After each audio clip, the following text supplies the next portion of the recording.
rutindukana murego ndagusuhuza uraho neza izina rya birangora cyane kurivuga ryose izina ryanjye bisaba umuntu arirangiza inyota yamwishe bisaba kurizindukira rwose ukaba ufite forume zose kugira ngo abakuruzi ngaho ndaho natwe turaho tunejejwe no kubana nawe hari haciye iminsi tutaganira kuri Rwanda Canada News hari haciye igihe ariko ngira ngo buri munsi igihe cyacyo buri gihe niko bimeze none se bite byifashe bite kuri The Future TV bimeze bite The Future TV turaho tuba turimo duhangana nyine bimwe byacu bisanzwe abapfobye bakanahakana jenoside nibo bagezweho dufite abitwa ba Agnes Nkusi baruzuye hano mu gihugu ngira ngo murabizi wowe uri na mukuru byabaye muri za 59 byabaye muri 63 byabaye muri 73 ariko muri iyi minsi amaze iminsi avuga ati buriya ubu nta mututsi wirukanywe mu Rwanda ngo muri 59 ati cyabaye buriya abatutsi bagize ipfunwe ngo ryo kuyoborwa n'abahutu bafashe ubutegetsi ngo bahitamo ngo guhunga erega ibintu unyibukije rwose ibintu mperutse kumva kuri ku gicaniro TV byaranshekeje cyane ngo byavuzwe na wa musiramu yitwa ndahari bicahaga ngo avuga ngo Perezida Mbonyumutwa ngo yari perezida wa runari ibyo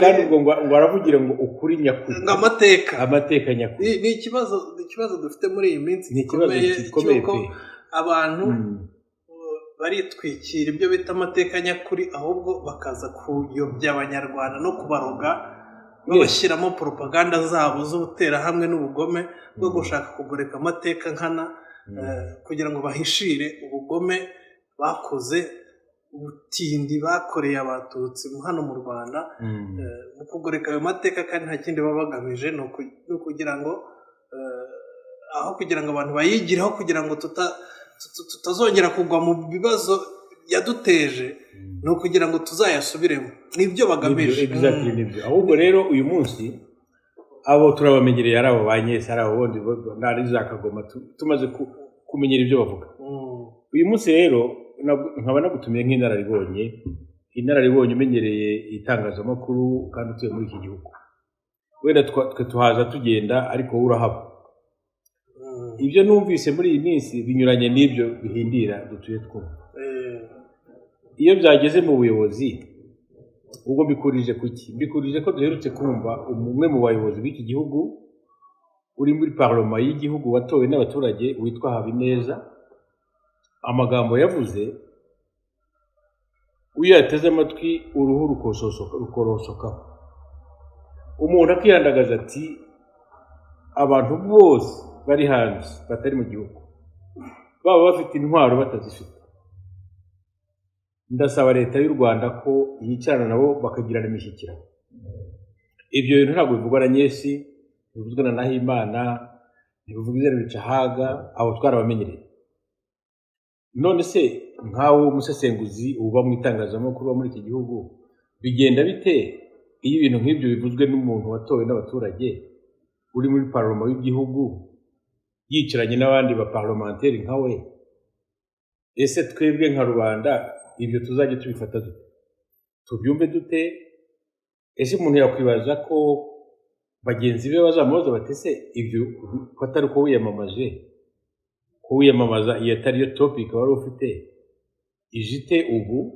ese aragendera kuri za Kagoma yumvise hirya no hino ese arimo kugendera ku byo kumva na ba Gaspard mu Bubiligi Habineza nkawe mu mboni zawe urabona ko ari amagambo arimo kuyakora mwavuze ko ubutegetsi buriho mu Rwanda bugomba kugirana ibiganiro n'abatavuga rumwe nabo ndetse leta ikaba ariyo ibasanga nibyo yego twavuze rwose ko biri mu migabo n'imigambi y'ishyaka ryacu ko dushyigikiye yuko leta y'u Rwanda igomba kuzajya ikorana ibiganiro n'abatavuga rumwe nayo ndetse n'abivuga ko bayirwanya baba bafite intwaro n'abatazifite urakoze kuri iki kibazo Artemo ngira ngo iki kibazo ukuntu ngiye nakibonye nafatiye ntabwo nahise ngifatira ku byo Habineza avuze gusa, ahubwo nararebye ibi bintu Habineza avuze arabikomoraho nk'uko bivuze.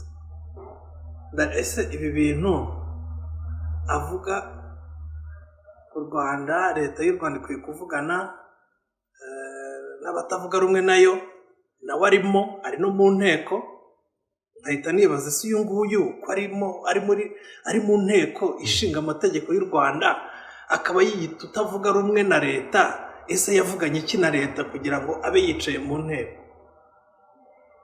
Umuntu ahita yibaza icyo kibazo, ngo batavuga rumwe na leta ngo baganire na leta, nawe ari mu batavuga rumwe na leta, ayirimo ari mu nteko. Ukumva ko ibintu kuri iyo point, kuri iyo ngingo uhita wumva ko harimo ubusa ko kuvuga ngo leta ivugane n'abatavuga rumwe nayo, nawe yiyita ko atavuga rumwe nayo kandi ari mu nteko. Hari forumu y'amashyaka nawe ahuriramo n'abandi bagirana ibiganiro mu buryo bwabo busanzwe bunahoraho. Icyo ashaka kuvugana na leta kindi ni ikihe? Harya ishyaka rye ahagarariye ni ishyaka ryitwa ngo Democratic Green Party. Ni Green Party. Green Party ni ukuvuga kubungabunga ibidukikije. None se ibyo bihuriye he n'abitwaje intwaro bari hanze y'igihugu? Nicyo kintu umuntu ahita yibaza. Aho nahise narongeye ndeba inyuma ndareba ko ibi bintu ni ubwa mbere bivuzwe. Ndebye nsubiye inyuma mpita mbona itangazo ryasinyweho na Ingabire Victoire, risinywaho na Ntaganda Bernard, risinywaho na RNC, ni ibaruwa bandikiye Loni basaba UN ko ngo yababera umuhuza na leta y'u Rwanda ngo baganire. Icyo gihe ngira ngo urabyibuka ko icyo kintu ngo cyabayeho ngo baganire na leta y'u Rwanda basaba ko ngo perezida w'u Burundi ngo nawe yaba mu bahuza. Ndabyibuka ibyo bintu. Icyo kintu nakiguyeho mpita mvuga nti iyi ni intero yande, ni intero ya Ingabire Victoire, ni intero ya ba Bernard, ni intero ya RNC. Uyu mugabo arimo atera nawe niwe urimo kwikiriza ibyo batera, arimo arikiriza ibyo batera. None se niba nibuka neza Green Party yo mu Rwanda irimo abadepite babiri, bafite n'umusenateri. None se iriya ni opinion ya Habineza cyangwa se ni igitekerezo nyakuri cya Green Party yose? We yavugaga noneho ibyo avuga ko biri no muri manifesto y'ishyaka ryabo. Okay. Ngo biri muri manifesto y'ishyaka. Ariyo mpamvu wenda iyo kiba igitekerezo cya Habineza gusa, wenda twari kuvuga tuti Habineza igitekerezo cye nubwo gikocamye, ariko Green Party wenda ntayihuriye n'iyo opinion. Ariko icyatangaje nuko ngo biri no muri manifesto y'ishyaka rye.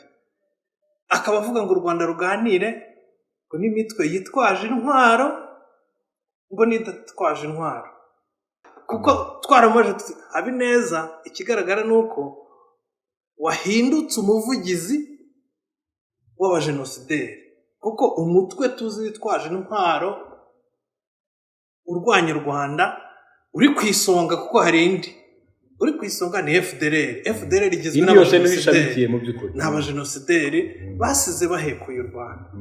Niba wumva ko abajenosideri basize bahekuye u Rwanda baza kuganira na leta y'u Rwanda, ntabwo turumva Green Party cyangwa se Frank Habineza ku giti cyawe nk'umudepite wamagana ibikorwa by'aba bajenosideri, wamagana ibyo bari gukora muri Congo nawuzi. Ariko urimo nk'umudepite uri mu nteko ishinga amategeko y'u Rwanda, urimo urasaba ngo leta y'u Rwanda iganire n'abajenosideri. Leta iraganira n'abiki? Ubwo unyibukije ikiganiro nigeze kumva na Rukokoma yigeze kubaganira n'umunyamakuru ndamune bagiye uko yitwa yitwa Agnes Mukarugomwa. Cyitwa Ikondera. Urakoze. Bari kwikondera abazwa na Mukarugomwa. Noneho twagira mu agasobanurira abanyarwanda ati tujye tuvuga ukuri, abantu mu Rwanda barapfuye, abatutsi barishwe. Uwo ndani twagira mu kuvuga amagambo ati abatutsi barishwe. hari umuntu waza avuga ngo ni nk'umusaza arasara akagwa nibyo narigiye kuvuga, niho nabonye asara akagwa kw'ijana. Ati abatutsi barishwe, bishwe n'interahamwe. Mukarugomwa akamubwira ati rero icyo nicyo kizabamara abahutu, ubuteka mugira amalgame, muravanga ibintu byose. Ati abahutu bose ntibishe, ati n'interahamwe zose ntabwo zishe. Noneho twagira mu ngara mugaru yaramuhindukira ati ngaho rero, ati tujye tuvuga ko bishwe nande, ati tujye tuvuga ngo Mukarugomwa aramusubiza ngo tujye tuvuga ngo Karinda yishe Sezirahiga cyangwa Murenzi yishe Mukakayibanda, simbiza uko ni kwa kugabanya uburemere no kuvuga ntuze yamusubije ruhoko. Ati ariko tuvaho ibyo bintu bisobanutse. Ati ndashaka kumbwiza ukuri, tujye tubyita gute? Abatutsi barishwe urabyemera ndati cyane, tujye tuvuga ko bishwe nande. Niba uvuga ngo interahamwe ngo sizo zabishe, tujye tuvuga ko bishwe nande. Undi aravuga ngo ujye uvuga unomema, uvuga umuntu yishe kanaka. Twagira mu burera murebye aramubwira ati mbarera, ati ahubwo nawe uri interahamwe, ati ahubwo uratinya ko azakwita interahamwe nawe. uratinya ko azakwita umwicanyi. interahamwe yego iyo mwasobanuye ko ari FPR yabikoze, niba ari ibikora gute ibyo kwita umwicanyi bose interahamwe. ariko ninde wavuze ko ari interahamwe? ninde bavuze ko bishaka kuvuga za eske interahamwe zabayeho wiuno mumaze kubivuga mwebwe ubwanyu ko interahamwe zishwe, se mwabivuze ko zishwe, ko zishe, mwabivuze bitarabayeho. nose ndibishe koko rero. soyons sincères, soyons sincères. wowe ushaka ko n'abatutsi bapfuye se bishwe nande? dites-moi kugira ngo tubikosore hakiri kare ejo bitazazana n'induru. bishwe nande? nkurikije ibyo mwavuze muti abanyarwanda barishwe, bishwe n'abicanyi. ibyo mwabivuze bishwe n'abicanyi nyine, ariko bafite izina.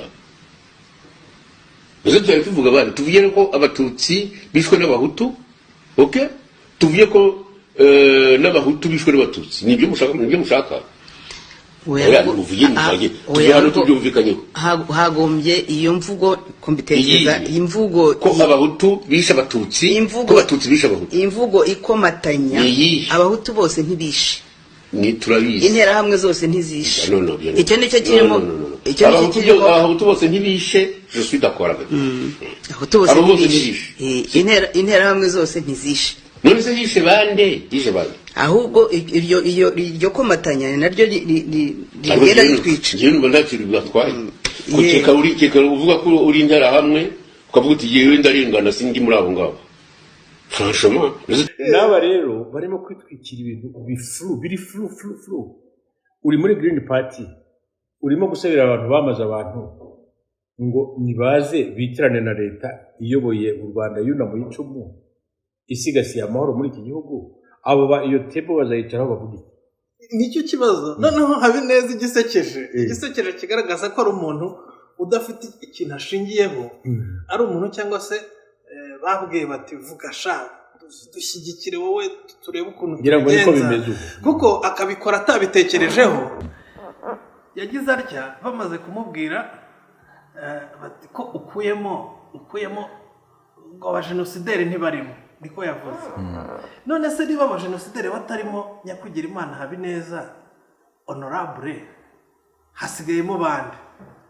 ngo yango ukuyemo abajenosideri, ngo abandi bose leta igomba kuganira nabo. tukamwereka tuti nyakubahwa Habineza, nidukuramo FDLR turasigarana FLN no mu basirikare bayiyobora ubwabo bahoze muri FDLR, ariko nabo niyo baba batari muri FDLR bataragezemo, nta bicanyi bishe abantu bafite amaraso y'abanyarwanda bamennye muri Nyabimata no mu ishyamba rya Nyungwe. babishe abantu, abandi barabakomeretsa, abandi bangiriza ibyabo, imitungo yabo. ibyo bintu Habineza abo bantu bafite amaraso mu biganza. niba uvuga undi mutwe witwaje intwaro ni za Rudurunana, umutwe wa za P5. Rudurunana ibitero bagabye mu Kinigi arabizi abantu bishe, arabizi abantu bakomerekeje, arabizi ibintu bangije. niba atari P5 ni RNC. Amagrenade yatewe muri uyu mujyi wa Kigali hano arayazi, ari nabyo byatumye bakayumba bahungana n'abandi bagenda bagira gute. Ibyo bintu arabizi, azi n'abafungiwe ibyo byaha hano mu Rwanda. Abandi bantu basigaye ninde ngo bitwa ko ngo batavuga rumwe n'ubutegetsi ni bande? Yashubije ngo iki suko cyahehese abavuga ngo bwo hasigayemo babimusobanuriye gutya akimara kubyumva abura yacira n'ayamira ntayo ari kubona, ahita avuga ngo bwo havuyemo ngo reka noneho dukuremo, umva ukuntu asekeje ngo noneho ngo ntibikira abajenosideri gusa, ngo reka dukuremo abajenosideri, dukuremo ngo abakurikiranywe nyeho ibyaha, abajenosideri ngo n'abakurikiranyweho ibyaha hasigaye bande ngo n'abafite ingengabitekerezo ya jenoside. Abafite ingengabitekerezo ya jenoside turabazi ninde? Ni Ingabire Victoire. Akigera mu Rwanda hano ni nacyo kintu cya mbere nk'umujenosideri ndabyibuka. Akigera ku rwibutso, wenda tuzanashyiramo nako kavideo kugira ngo abantu tuzagashyiramo babyibuke. Ijambo rya mbere yavugiye ku rwibutso rwa jenoside rwa Kigali, ndabyibuka rwose. Ati tubonye jenoside yakorewe Abatutsi, ariko nta jenoside tubonye yakorewe Abahutu. Nibo baracyabivuga, ntabwo yabirekera. Icyo mvuze ni uko kuba nanyuze hano nagarutse uyu munsi mu gihugu nyuma y'imyaka 16 ari amahano yarabaye muri iki gihugu. Tuzi neza ko habaye itsembabwoko, hakaba itsembatsemba.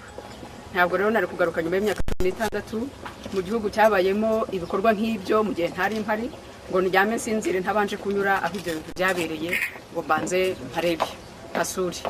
Indabyo nazanye n'urwibutso abarwanashyaka bayifudeye inkingi ndetse n'ubuyobozi bwayo bwa politike bwa mpaye bumbwira buti uhanyure ubwira abanyarwanda ko icyo twifuza ari uko dufatanya gukora hamwe tugakora ku buryo amahano nk'ayo y'amaraso atazongera kuba. Ni imwe twifuza ko amahano nk'ayo yongera kuba mu gihugu, ni imwe no mu mpamvu yatumye FDL inkingi dufata icyemezo cyo kugaruka mu gihugu mu mahoro tutagombye gukoresha intwaro nk'uko benshi batekereza ko umuti w'ibibazo ari ugufata intwaro. Kuko ntabwo twemera ko kumena amaraso ariko kurangiza ibibazo. Iyo umuntu amenya amaraso aranamuhama. Ntabwo rero FDL icyo twifuza nuko abanyarwanda dufatanya hamwe mu bitekerezo binyuranye dufite, ariko tugakora ku buryo amahano yagwiriye igihugu cyacu atazongera kubaho. Biragaragara ko inzira y'ubwiyunge ikiri ndende, iracyari ndende, kandi koko urebye abantu bishwe muri iki gihugu ntabwo ari ikintu cyahita kirangira ako kanya.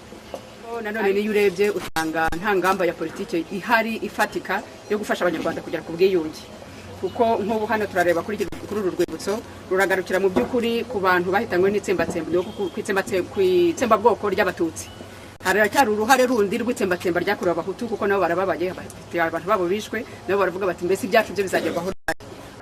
Ejo bundi barabyumvise ko ari kukangisha ko niba badashaka ko amateka yisubiramo ngo leta igomba kuganira, ngo gukora ibyo biganiro. Frank Habineza ari kubakinga, arimo ashyigikira, ariko yarabizi ko iriya foto yakoresheje ishobora kumufungisha. Buriya iriya foto biragaragara ko iriya foto ishobora kumufungisha, ahubwo sinzi icyo bakimubitsemo hariya, kuko nta burenganzira afite bwo gukoresha iriya foto muri iriya dialogue yari afitanye n'abariya bantu.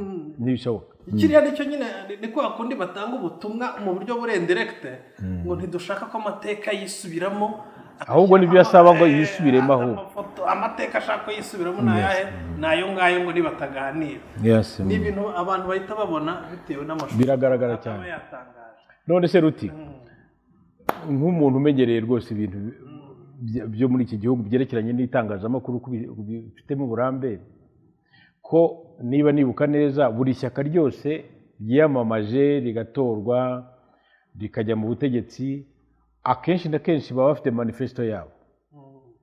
Buriya Green Party muri manifesto yabo kwigira abavugizi b'interahamwe zamaze abantu ziri hanze y'igihugu byari muri manifesto yabo.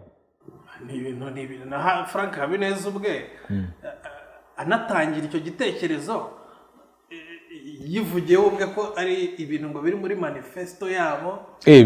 birimo rwose, ngo arasaba ko noneho yanasabaga ngo ko hajyaho ngo n'ikigo ngo akademi ngo ishinzwe kuba yahuza abantu batavuga rumwe n'ubutegetsi ngo kugira ngo babe bari ikigo cyazajya gihuza abo bantu kugira ngo babashe kuganira ku buryo bw'ubumwe n'ubwiyunge burambye bw'abanyarwanda, ngo ni ibintu biri muri manifesto yabo.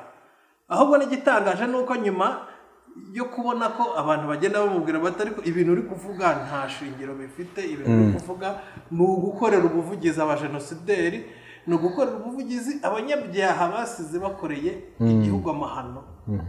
Ibintu uri kuvuga ntabwo bibaho, ntabwo bikwiye kuba bivugwa n'umuntu w'umudepite uhagarariye rubanda mu nteko, aho kuruvugira akaba ari kuvugira abahemukiye rubanda. ahubwo aho ni naho hari ikindi kibazo, kuko kugira ngo abantu bakuvuge abe ari wo bavugira ube porte parole wabo, ugomba kuba hari platform muhuriraho.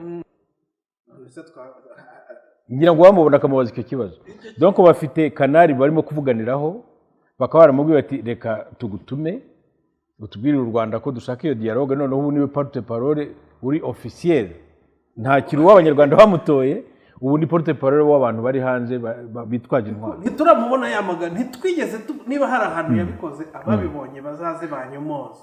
Ntitwigeze tubona na statement ya Green Party cyangwa se ni Habineza yamagana ubwicanyi, yamagana ubwicanyi bwa Rusesabagina yakoreye abantu bazanye bimatari. Ntitwigeze tubona byamagana, ntitwigeze tubona yamagana iki kintu cyitwa FDLR kiri gukora amahano muri Congo, cyafashe jenoside kikaexporta, kikaba kiri kuyikorera abatutsi b'abanyamurenge n'abakongomani bakoresha ikinyarwanda hariya muri Congo. Ibyo bintu ntiturabibona byamagana, ariko kuba yifata ati u Rwanda ruganire n'abo bicanyi, ni ikigaragara ko hari afinite cyangwa se hari umubano bafitanye runaka utuma abafitiye impuhwe zo kuganira na leta y'u Rwanda. Icyo ni ikintu ahubwo ngira ngo hari igiterime bakunze gukoresha abo bapadiri kivugwa n'abantu nyine bameze nka padiri, ariko umuntu akwiye gushishoza. Ikigambo bakunda gukoresha ngo bacane ku maso. Ngira ngo aho bigeze ibintu byabo usigaye ubona bimeze nka toile d'araignée, donc wagenda ubona aho kimwe gihuriye n'ikindi. Ibyo bintu rero ugiye ucishaho umurongo ubona kimwe gihura n'iki, ugasanga ngese ibyo avuga arabihuraho na Rucahaga, ugasanga Rucahaga ageze burayahuye na Gaspari mu magambo n'imitekerereze, ugasanga Padiri Nahimana wajya utaho ugasanga Jean Paul n'ibyo avuga n'abagore be. Ibi bintu nkawe nanone ufitemo uburambe kandi ubiri hafi kuko uba hano muri iki gihugu, urareba ugasanga dukwiye kufatira he, mbese umuntu yabera he ngo yumve asesengure asobanukirwe amenye aho ahera ibi bintu kugira ngo tubyumve neza. Eske ni amahomvu bavuga, eske bafite ikindi bishingikirije uko ubikeka cyaba gishingiye giturutse he? Naho kuvuga kugira ngo bakomeze gutega amatwi Padiri Nahimana uvuga ngo afite za Kagoma, zo namusaba ko abyibagirwa, naho zaba ari za Kagoma Nyakagoma nta zizazi. Ariko rero iyo toile d'araignée barimo kugenda bafatikanya ku buryo mwifata handi ugasanga baratekereza bimwe, urabitekerezaho iki ibyo bintu? Nta kindi baganaho Artemo. Aba bantu ukuntu bameze n'abanzi b'igihugu bahuza umurongo wo kugira ngo babangamire ubuyobozi bwiza u Rwanda rufite kugeza amagingo ye. Aba bantu turabizi harimo abajenosideri basize bahekuye igihugu, bagifite umugambi wo kuza bagishaka urwaho rwo kongera gusoza umugambi mubisha, bavamo ntibarangije akazi kabo, kumara abatutsi basize bishe hano mu Rwanda bagateshwa n'inkotanyi. Abo nibo ba mbere barimo muri aba bantu. Harimo abantu basize batatiriye igihango, abantu basize bahemutse hano, basize bakoze amafuti, abantu bizewe n'igihugu, igihugu kikabagira abo barimo, ahubwo bakakoresha ububasha bwabo mu nyungu zabo bwite, bakiba, bagahemuka, bakanduranya, bikarangira birukanse. Bagera hanze nta kindi cyatuma baba hanze babona amaramuko, babona ikibatunga usibye gutunga urutoki igihugu ngo kirabishe kibamereye nabi. Nibyo niko bimeze. Hakabamo noneho n'abandi bantu b'abana babo babakomokaho barazwe umurage mubi, barazwe urubanza rwananiye ababyeyi babo babikorwa abo ngabo abo bahungu bambonye umutwa ba Ruhumuza na ba Gustave n'abandi, hakabamo abitwa ba Mugabo w'Indekwe, hakabamo uyu nguyu witwa Placide uyobora FDI inkingi ikomoka muri za RDR za Ingabire uri aha ngaha, abantu bashingiye ku ngengabitekerezo ya jenoside.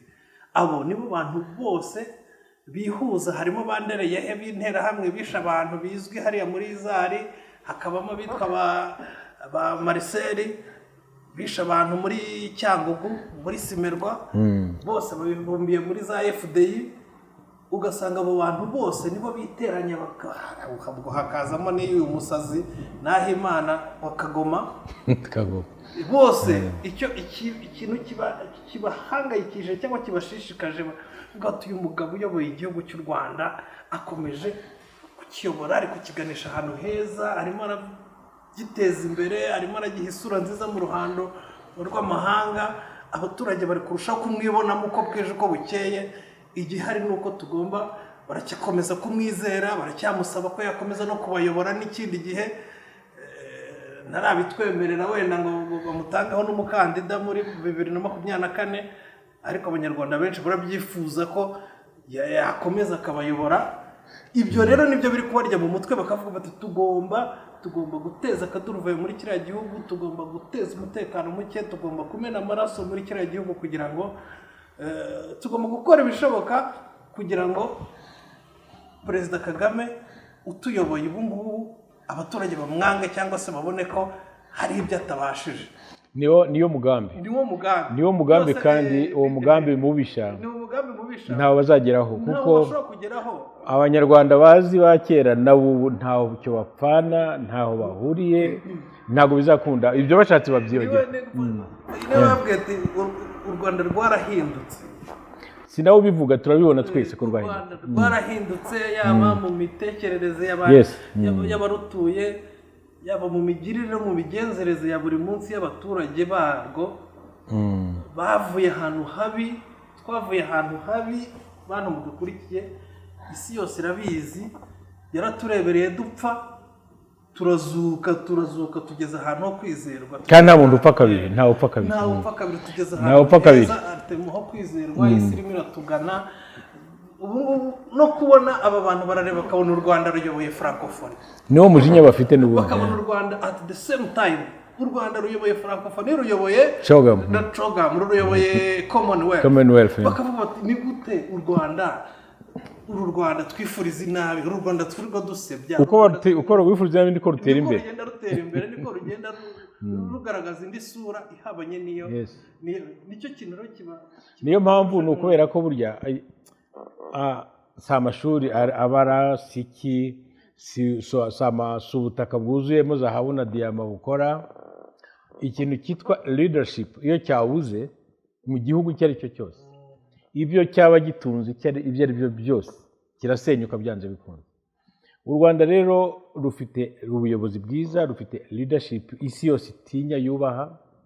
Ntabwo rero ari ukuvuga ngo urihindura Kagoma ngo uratera u Rwanda ubwoba, ntabwo ibyo bizakunda. Ahubwo ndakomeza atera ubwoba abamuha udufaranga tumutunze twasera umutwe, naho kuvuga ngo abanyarwanda bose baratitira kubera ko yavuze ko Kagoma agiye kuguruka ku misozi izo Kagoma ze ntazo. None rero Ruti, reka two kurambira abatwumva, noneho ngusaba iki,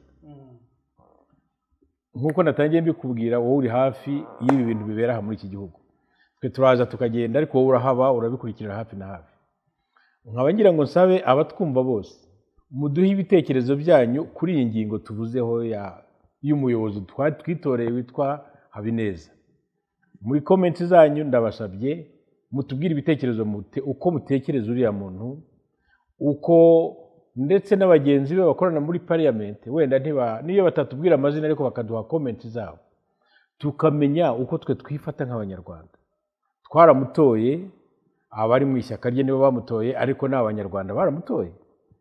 None se nk'abanyarwanda bamutoye batibona muri iriya raisonnement ye yadukanye nshyashya, ubu baratekereza iki umuntu nk'uriya bohereje ngo ajye kubahagararira nk'abo baturage cyane cyane nibo ndimo kubwira abantu nibo banyumva bajye kuri Rwanda Canada News baduha ibitekerezo uko bumva umuyobozi bitoreye utangiye gutandukira mu bintu bitamureba none nawe ubikurikiranire hafi nzongera gutumire kuri iyi ngingo noneho ubwira abantu utimva dore bishya noneho namenye dore kuri Habineza dore uko byifashe niba byanakundaga ngo nawe ubwe tumuhamagara adusobanurire kuko ikigaragara nuko kugeza amagingo ikigaragara nuko wenda sinzi niba nk'intumwa ya rubanda yari ikwiye noneho kwerura nk'uko yeruye akavuga akwiye kwerura akajya ku mbuga nkoranyambaga ze akadusaba imbabazi akavuga ati ibintu yavuze birakocamye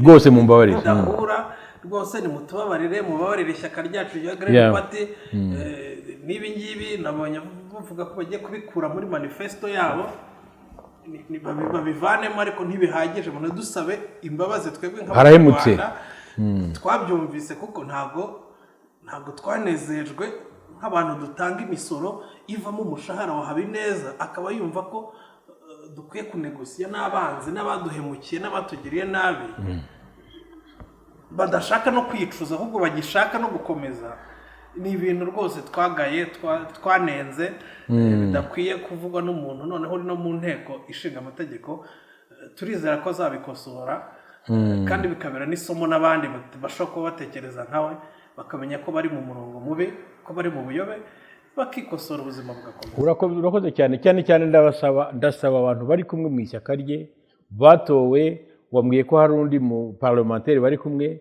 ko bafite n'umusenateri turagira ngo tuzabumve nabo batubwire koko niba bapartage iriya opinion ya Habineza cyangwa se ari ya opinion ye bwite idafite ihuriro n'ishyaka ryabo reka nshimire n'abadukurikiye bakunzi ba Rwanda Canada News mwibuke kugira subscribe na like kandi tubasabye comment cyane by'umwihariko kuri iyi ngingo ya Habineza urakoze cyane Ruti urakoze cyane ugira umugisha